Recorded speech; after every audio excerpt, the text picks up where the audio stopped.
지난주에 날씨가 많이 따뜻해졌길래 이제 운동을 드디어 해야 될 때가 됐구나라는 그런 생각을 하면서 뒤에 우리 교회 뒤에 있는 기린봉에 올랐습니다. 기린봉 여러분 자주 가시는지 모르겠습니다.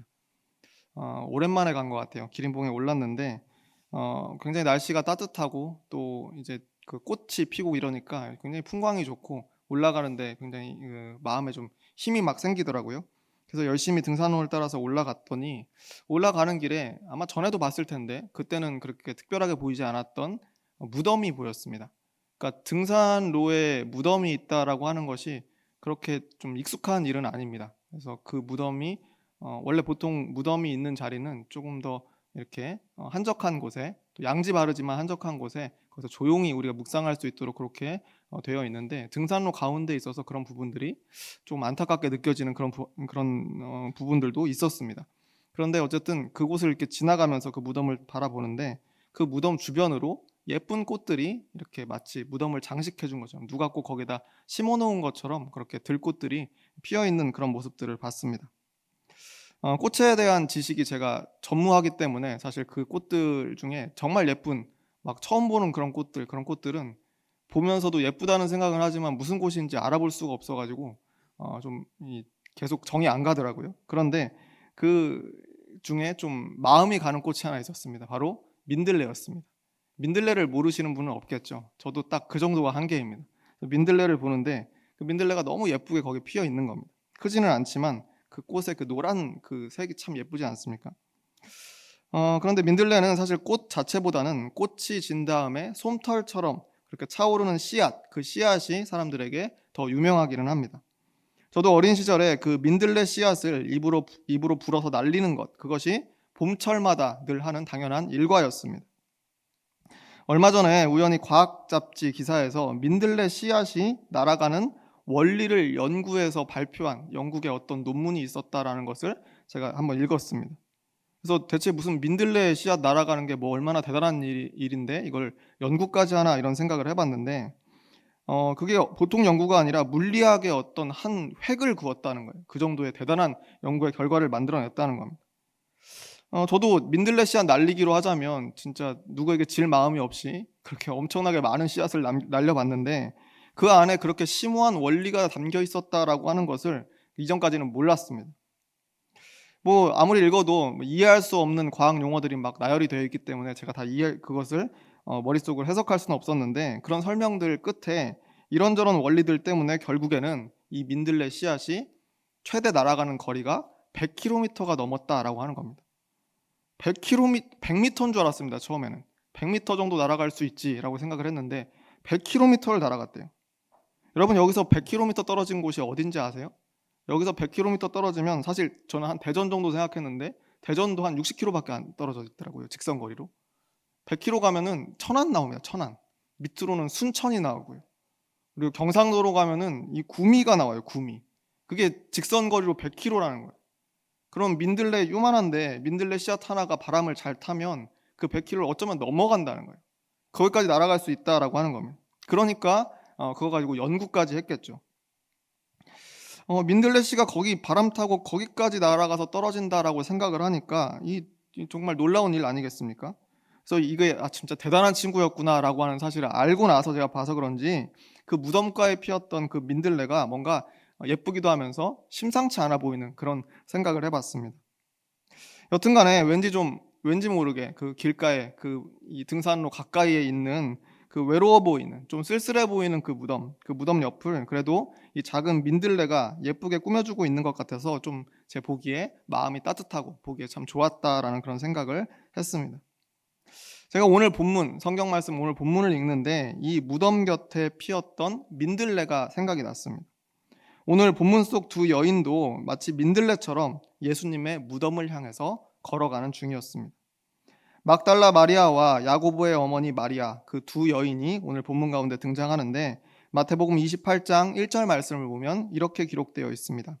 안식일이 다 지나고 안식 후 첫날이 되려는 새벽에 막달라 마리아와 다른 마리아가 무덤을 보려고 갔더니 라고 되어 있습니다. 12 제자들보다 먼저 이 두 여인들이 예수님의 무덤에 도착했다는 겁니다. 그런데 거기서 놀라운 광경을 보게 됩니다. 무덤을 막았던 거대한 돌은 이미 굴러져 있고 천사가 그 위에 앉아 있었다는 겁니다. 그 광경을 목격했던 병사들, 원래 지키던 병사들이 있었을 거 아니에요. 근데 그 병사들은 지금 이 엄청난 광경을 보면서 거의 혼이 나가버렸습니다. 그래서 뭐 말도 못하고 움직이지도 못하고 그냥 그 자리에 그냥 돌처럼 굳어 있는 거죠. 그런 상황 가운데 이 두 여인이 거기 딱 도착을 했다는 겁니다. 그런데 거기에 앉아있던 그 천사가 이 두 여인들에게 다가와서 말하기 시작합니다. 오늘 본문이었던 마태복음 28장 6절 말씀입니다. 이렇게 되어 있습니다. 그가 여기 계시지 않고 그가 말씀하시던 대로 살아나셨느니라. 와서 그가 누우셨던 곳을 보라. 그가 여기 계시지 않고라고 되어 있습니다. 여기에 예수님은 없다라고 하는 겁니다.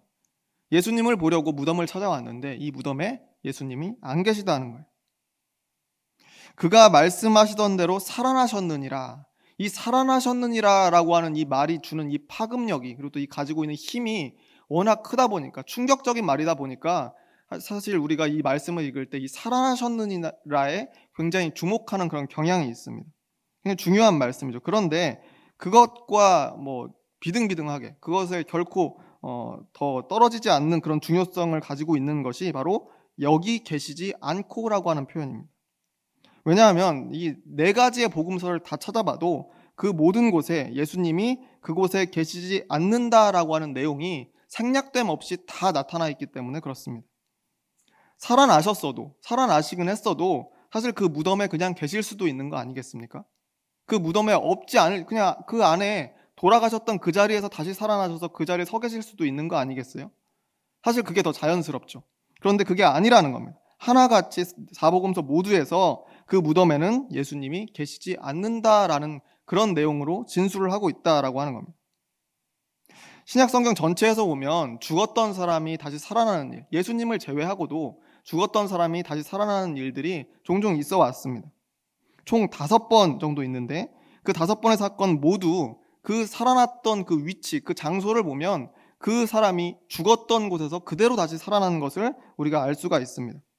예수님께서 직접 죽었던 사람들을 살리신 일이 3번이나 기록이 되어 있는데, 첫 번째는 야이로, 회당장 야이로의 딸이 죽었을 때 그를 살리던 일을 우리가 기억합니다.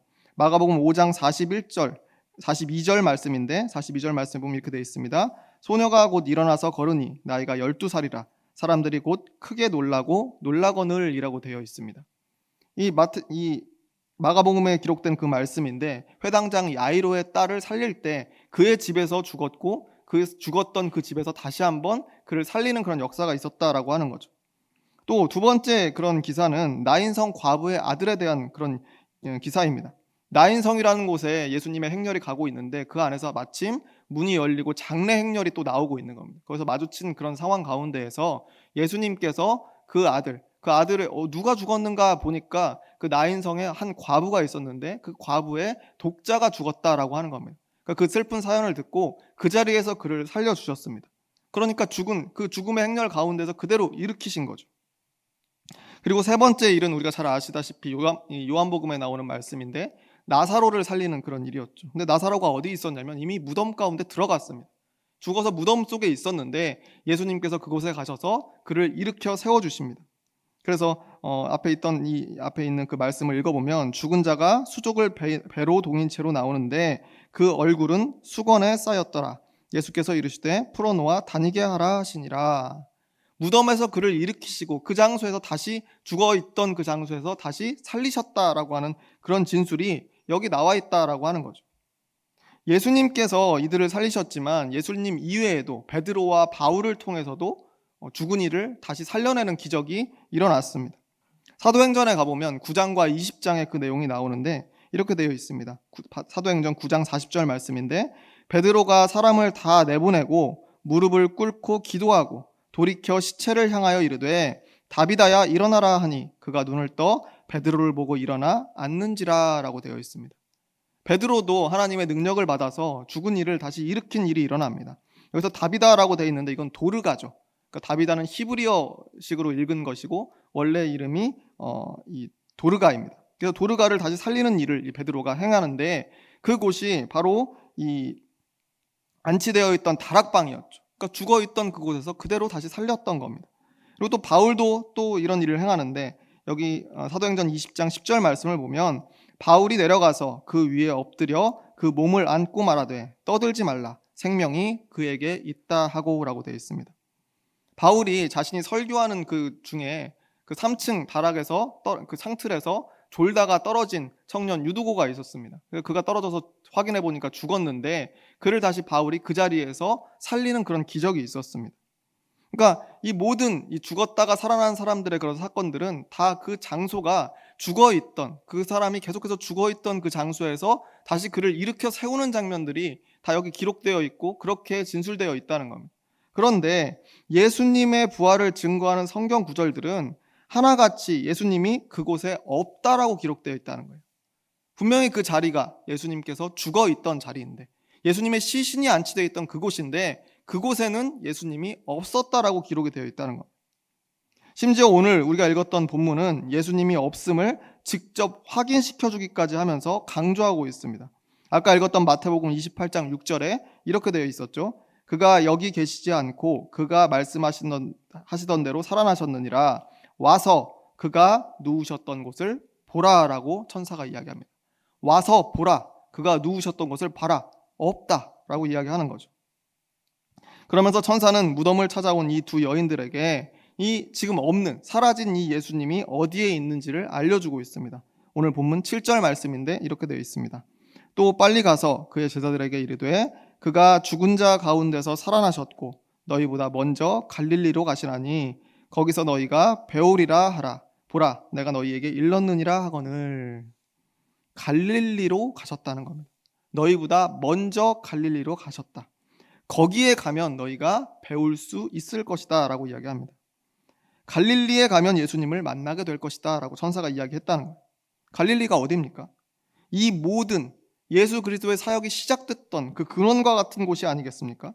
예수님의 고향이자 제자들과 따르는 모든 무리들과 처음 하나님 나라의 꿈을 꾸기 시작했던 그곳이 바로 갈릴리입니다.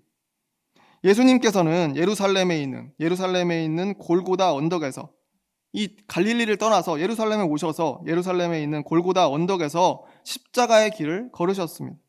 그리고 그 길의 끝에서 결국은 죽으셨죠. 그런데 다시 살아나셨는데 그 죽음의 자리에서 누웠던 그대로 다시 일으킴을 받은 것이 아니라 갈릴리에 계신다는 겁니다. 거기서 너희가 배우리라 라고 하는 이 천사의 말은 예수님과 함께하던 모든 이들이 예수님을 추억하는 그 장소, 예수님과 함께 했던 일들을 기억하는 그 장소, 그 갈릴리에서 다시 예수님을 만날 것이다 라고 천사가 그렇게 전하고 있다는 거예요. 이 말을 들은 여인들은 동료 제자들에게 말 그대로 달려가기 시작합니다. 동료 제자들에게만 달려간 게 아니죠. 말을 전한 다음에 갈릴리를 향해서 달려가기 시작했습니다. 오늘 본문 8절 말씀인데 이렇게 되어 있습니다. 그 여자들이 무서움과 큰 기쁨으로 빨리 무덤을 떠나 제자들에게 알리려고 다름질할세라고 되어 있습니다. 예수님을 만나러 그가 죽어서 누워있던 무덤을 향해서 지금 이 여인들은 나와왔습니다. 몸에 향품을 바르고 그에게 그가 당했던 그 끔찍한 일들에 대해서 슬퍼하기 위해서 무덤을 찾아왔다는 겁니다. 그런데 그 여인들이 그 무덤을 속히 떠나서 갈릴리를 향해서 지금 다름질하기 시작했다라고 하는 겁니다. 예수님의 죽음을 안타까워하면서 골고다 언덕을 따라왔습니다. 따라서 같이 십자가의 길을 올랐어요. 결국 이 무덤에까지 따라오게 되었던 겁니다. 그런데 예수님은 그 무덤에 계시지 않았다는 거죠. 예수님과 함께했던 기억의 장소, 약속의 장소였던 갈릴리에 이미 그곳에 예수님이 계셨다라고 하는 겁니다. 그래서 여인들은 예수님을 다시 만날 그 장소로 무서움과 큰 기쁨을 함께 느끼면서 달리기 시작했다는 겁니다. 저는 무덤을 떠나서 그 무덤이라고 하는 그곳을 떠나서 갈릴리를 향해서 뛰는 이 장면, 두 여인이 뛰는 이 장면이 예수님의 부활이 성경 속 다른 인물들의 다시 살아나는 그런 장면과는 전혀 다른 차원의 사건이라는 것을 보여주는 그런 장면 중에 하나가 아닌가라고 생각을 해봅니다. 이후에 마태복음 28장 19절에 가면요, 갈릴리에서 결국 부활하신 예수님이 제자들에게 마지막 말씀을 하시는 내용이 거기 증거되고 있습니다. 마태복음 28장 19절과 20절 상반절 말씀인데 이렇게 되어 있습니다. 그러므로 너희는 가서 모든 민족을 제자로 삼아 아버지와 아들과 성령의 이름으로 세례를 베풀고 내가 너희에게 분부한 모든 것을 가르쳐 지키게 하라. 부활하신 예수님께서는 갈릴리에서 제자들을 만나 주셨죠. 그리고 세상으로 흩어 보내시는 겁니다. 가서 모든 민족을 제자로 삼아라고 하는 이 표현은 세상으로 흩어 보내시겠다는 말 아니겠습니까? 세상 모든 민족에게 흩어져서 복음을 전하라라고 예수님께서 명령하시는 겁니다. 너희 한 사람 한 사람이 이제는 이전에 나 혼자 했던 그 일을 맡아서 더 멀리 더 많은 사람에게 이 일을 행하라. 나의 사역을 더 많은 사람들에게 행하라 라고 그렇게 명령하셨다는 겁니다. 우리는 이 구절을 두고 소위 예수님의 지상명령이다 라고 그렇게 이야기합니다. 이후로 이 제자들의 이야기는 사도행전을 통해서 전해지는 바 땅끝까지 그 복음을 전하는데 최선을 다하는 삶을 살아가게 된다라고 하는 것을 사도행전을 통해서 읽게 됩니다. 예수님께서 일으키신 복음운동, 그 복음운동보다 훨씬 더 멀리, 훨씬 더 많은 사람들에게 마치 민들레 씨앗이 멀리 날아가는 것처럼 멀리 그 복음운동이 확산되었다라고 하는 겁니다. 단순히 죽은 자가 살아나는 일련의 사건들과는 전혀 다른 결과를 내는 것이 예수 그리스도의 부활 사건이었다는 거죠. 저는 이 본문 말씀을 묵상하면서 예수님의 부활 사건이 가지는 특별한 능력이 바로 여기에 있구나라고 하는 그런 깨달음을 얻었습니다. 부활절을 며칠 앞둔 지난 수요일, 그 수요일은 아주 특별한 날이었습니다. 4월 16일이었는데요. 세월호 11주기가 되는 날이었습니다. 세월호가 침몰했던 당일도 2014년 4월 16일이 수요일이었습니다. 당시에도 고난주간 중에 부활절을 고작 며칠 앞두고 이 사고가 났던 그 기억이 남아 있습니다. 근데 그것이 벌써 11년이 지났다라고 하는 것이 굉장히 놀랍습니다. 이 절망스러운 사고가 일어난 그 직후에 부활주일이 있었다는 거죠. 그날 설교단에 그 직후의 그 부활절에 설교단에 서는 모든 목회자들의 마음에는 엄청난 고민과 고뇌가 있었던 것을 제가 지금도 기억하고 있습니다. 2000년 전 유대 땅에서 예수님이 부활하셨다는 그 기쁨, 그 큰 기쁨인데 그때 세월호라고 하는 그 현실적이고 거대한 그 슬픔 앞에서 그 부활의 기쁨이라고 하는 것이 너무 미약하고 보잘것없이 보였다는 거예요. 수많은 사람들이 지금 바다에서 돌아오지를 못한 이 현실적인 슬픔을 이 부활의 소식으로 뒤집어내기에는 역부족이라는 그런 생각이 들었다는 거예요. 부활의 이 사건은 너무 옛날 일이잖아요. 우리와 상관없는 다른 지역에서 있었던 일이잖아요. 그렇게 마음속에 받아들여지기 시작하니까 이 세월호의 이 사건을 우리가 어떻게 기쁨으로 다시 풀어낼 수가 도저히 없었다는 겁니다. 그러니까 과연 부활의 소식이 이 현실에 의미가 있는가? 교회는 이런 거대한 슬픔 앞에 무슨 위로가 되어줄 수 있는가라고 절망스러운 그런 기억이 제 마음속에 남아 있었습니다. 심지어 어떤 목사님께서는 예수가 다시 살아났으니 뭐 어쩌라고, 사람들은 아무도 살아 돌아오지 못했는데 라고 하는 그 음성이 차마 밖으로는 안 나오는데 마음속에 가득 차가지고 설교할 때마다 그것이 짐이 되었다라고 그렇게 이야기합니다. 저도 당시 부활절에 비슷한 무기력함을 겪었던 기억이 저에게도 남아 있습니다. 예수님께서 골고다 언덕 십자가에서 죽으시고 무덤에 안치되셨다가 3일 만에 그 자리에서 다시 몸을 일으켜서 살아나셨다라고 하는 것이 지금 바다에서 304명의 아까운 목숨이 꺼져버린 이 비참한 현실과 대체 그것이 무슨 상관이 있는가? 마음속에 그런 의문과 여러 가지 상실감이 들었던 기억이 저에게 남아 있다는 거죠. 그런데 몇 년이 지나면서 남겨진 유족들의 삶을 보면서 그와 같은 제 절망감이 조금씩 바뀌기 시작했습니다. 당시 돌아오지 못한 학생 중에 단원고 2학년에 재학 중이었던 김재훈이라는 학생이 있습니다. 가족이 모두 천주교 신자였는데 그 어머니는 몇 년이 지난 다음에 언론과의 인터뷰에서 이런 말을 했습니다. 참사 이후 저는 하나님과 더 가까워졌어요. 먼 훗날 아들을 만나려면 진정한 하나님 자녀로서 살아가야 되겠다라고 하는 그런 생각을 하게 됐습니다. 라고 그렇게 인터뷰하는 걸 제가 봤습니다. 참사 이후에 저는 하나님과 더 가까워졌고 먼 훗날 아들을 다시 만나려면 진정한 하나님의 자녀로서 내가 살아야겠다라는 그런 다짐을 했다는 거예요. 그러면서 만약에 그 아들이었던 재훈이가 살아있었으면 당연히 이렇게 했을 것 같다라는 생각을 하면서 도움이 필요한 아들 또래의 아이들을 적극적으로 후원하고 다른 유족들과 함께 뜻을 모아서 국내외 아동들에게 기부와 봉사를 지금까지도 계속하고 있다라고 하는 겁니다. 유족들만 그런 게 아니에요. 세월호를 기억하는 많은 사람들이 각계각층과 지역을 막론하고 아이들과 청소년, 청년들에 대한 관심이 높아졌다는 거예요. 기부와 연대의 움직임이 눈에 띄게 증가했다라고 하는 통계 결과가 있습니다. 그리고 대부분의 사람들이 세월호 이후로 자신의 가족에 대해서 더 많이 생각하게 됐다는 겁니다. 설문조사의 80% 이상이 자신의 가족에 대해서 더 많이 생각하게 되었다.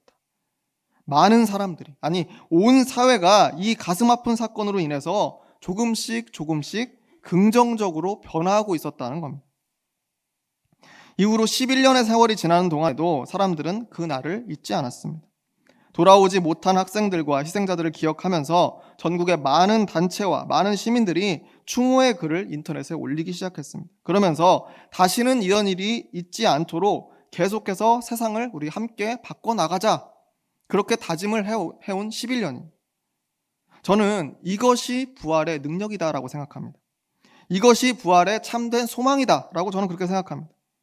죽음의 자리에 그대로 머무르면서 그저 다시 살아날 것을 기대하는 것이 아니라 그 죽음을 딛고 일어서서 내 아들, 내 딸, 내 가족, 내 친구를 부활의 때에 다시 만나기 위해서라도 진정한 하나님 자녀로서 잘 살아가야 되겠다 다짐하는 것, 그게 바로 부활의 능력 아니겠습니까? 똑같은 슬픔을 반복하지 않기 위해서 함께 목소리를 모으고 또 다른 희생자들을 위해서 함께 울어주는 것이 부활의 소망 아니겠냐라는 그런 말씀입니다. 이번 세월호 11주기 슬로건이 뭐냐면요, 기억하는 우리가 세상을 바꾼다라고 하는 그런 슬로건을 가지고 있습니다. 굴려진 돌과 비어있는 무덤을 확인하고 급히 갈릴리로 향하던 여인들에게 생겨난 소망도, 그 결단도 아마 이와 같지 않았을까 저는 그렇게 생각합니다. 세상을 바꾸려고 갈릴리로 뛰어가는 거 아니겠어요? 그 무덤을 떠나서 갈릴리로 왜 뛰어갔겠습니까? 세상을 바꾸려고 뛰어간 거죠. 부활이라고 하는 것은 결코 죽음의 자리에 머무르는 것이 아니라는 것. 우리를 새로운 사역의 자리로, 새로운 이 사명의 자리로 이끌고 간다라고 하는 거죠. 2024년에 작년에 노벨상을 수상했던 한강 작가, 다 잘 아실 겁니다. 20대 때 자기의 일기장에, 자신의 일기장에 질문을 한 가지 적었다고 해요. 20대 때. 무슨 질문을 적었냐면, 현재가 과거를 도울 수 있는가? 산자가 죽은 자를 도울 수 있는가? 라고 하는 질문을 했다는 겁니다. 근데 여기에 대답을 잘 못하겠다는 거예요. 왠지 이게 아니라고 대답해야 될 것 같다는 겁니다. 현재가 과거를 돕는다. 옛날에 희생자들이 있다라고 한다면 그 예전의 희생자들을 우리가 기억하고 우리가 또 추모하고 이러면서 그럼 이렇게 하는 것들이 그런 과거를 도와줄 수 있는 것인가? 라고 그렇게 질문해 봤다는 겁니다. 근데 아무리 고민을 해봐도 해답을 찾지 못하다가 어느 순간 깨달음이 있었다는 거예요. 이 질문을 거꾸로 바꿔보면 어떻게 될까? 라고 했다는 겁니다. 그래서 질문을 바꿨다 그래요. 과거가 현재를 도울 수 있는가? 죽은 자가 산 자를 도울 수 있는가? 거꾸로 생각한 겁니다. 우리가 죽은 자, 우리가 과거를, 현재인 우리가 과거를 도울 수 있는가 물어보는 그 물음에는 왠지 아닐 것 같다라는 대답이 자꾸 들어서 이 답을 제대로 못했는데, 그 순서를 바꾸고 나니까 그 답에는 조심스럽게 그렇다라고 이야기할 수 있는 지점이 생겼다라고 그렇게 인터뷰 글에서 밝혔습니다. 그의 소설 소년이 온다라고 하는 그 소설의 배경이 되는 것이 광주 5.18 민주화 운동 아니겠어요? 그러니까 그 과거의 일이잖아요. 근데 그 과거가 현재 우리의 민주주의를 도왔다라고 하는 것을 근 몇 달 동안 우리는 실제 몸으로 체험했습니다. 그때 총칼에 죽었던 많은 사람들이 지금 살아있는 우리를 도왔다는 것을 체험하는 몇 달이었습니다. 그런 과거가 없었다면 우리도 지금 없었다는 겁니다. 세월호가 침몰하던 과거 그 아픔의 시간이 11년 동안 우리의 현재를 도와온 거 아니겠습니까? 그때 바다에서 돌아오지 못하고 별이 된 그 아이들과 희생자들이 살아있는 우리를 도와서 더 나은 세상을 만들어가고 있는 것 아니겠냐라는 그런 말씀을 지금 드리는 겁니다. 과거는 멈춰 있는 것이고 현재는 움직이는 겁니다. 죽은 자는 멈춰 있기 마련이고 산 자는 움직이기 마련입니다. 이제 보니까 예수님을 만나기 위해 무덤에 찾아가는 것은 현재가 과거를 찾아가는 겁니다. 살아있는 자가 죽은 자를 도우러 가는 그런 일이었습니다. 이것을 거꾸로 뒤집어야 했다라고 했던 한강 작가의 말처럼 오늘 본문 속의 천사도 똑같이 이 구도를 뒤집고 있습니다. 이곳에 더 이상 예수님은 없다. 이곳에 더 이상 예수님이 없다. 무덤을 떠나라. 갈릴리로 가라. 명령했다는 거예요. 예수의 십자가라고 하는 과거가 막달라 마리아와 야고보의 어머니 마리아라고 하는 이 두 여인이 있는 이 현재를 도와서 움직이게끔 했다는 겁니다. 십자가에서 죽은 예수 그리스도가 살아있는 이 두 여인을 도와서 갈릴리로 이끌었다는 거예요. 그리고 갈릴리로부터 모든 민족에게 나아가 복음을 전할 수 있도록 명령하셨다는 겁니다. 2000년 전 예루살렘 골고다 언덕에 십자가가 세워진 그 사건이 그 후로 2000년 동안 수많은 사람들을 도와서 셀 수 없는 이들을 구원했습니다. 십자가에서 죽은 예수님이 살아있는 우리를 도와서 하나님의 자녀로 살아가게 했다는 겁니다. 저는 이것이 부활의 능력이다라고 그렇게 믿습니다. 무덤이 아니라 갈릴리로 가라 하신 하나님의 뜻이 여기에 있다라고 저는 그렇게 생각합니다. 마지막으로 작자 미상으로 전 세계에 널리 알려진 영문시를 우리말로 제가 번역을 해서 읽어드리려고 합니다. 이 시는 아마 많이 들어보셨을 수도 있습니다. 우리나라에서는 천개의 바람되어라는 그런 노래로 불려지기도 하는 그런 시입니다. 원본 제목은 내 무덤 앞에 서서 울지 마십시오라고 하는 그런 제목을 가지고 있습니다. 내 무덤 앞에 서서 울지 마십시오. 나는 그곳에 없고 나는 잠들지 않았습니다. 나는 불어오는 일천의 바람이요. 나는 눈 속에 박힌 반짝이는 다이아몬드입니다. 나는 무르익은 곡식 위의 햇빛이요. 나는 부드러운 가을 비입니다. 당신이 아침에 바쁘게 일어날 때 나는 빠르고 힘차게 하늘 높이 빙빙 떼를 지어나는 새들이요. 밤에 빛나는 부드러운 별입니다. 내 무덤 앞에 서서 울지 마십시오. 나는 그곳에 없고 나는 죽지 않았습니다. 바라기는 무덤가에 핀 노란 민들레가 봄바람을 타고 멀리 씨를 날리듯이 예수 그리스도를 그리워하며 무덤에서부터 갈릴리로 그리고 모든 민족에게 땅끝까지 다름박질하는 오늘 본문 속 여인들처럼 우리도 하나님 나라를 위해 인생 끝날까지 작은 예수가 되어서 부활의 능력을 세상에 나타내는 저와 여러분이 모두 되시기를 주의 이름으로 축원합니다. 기도하겠습니다.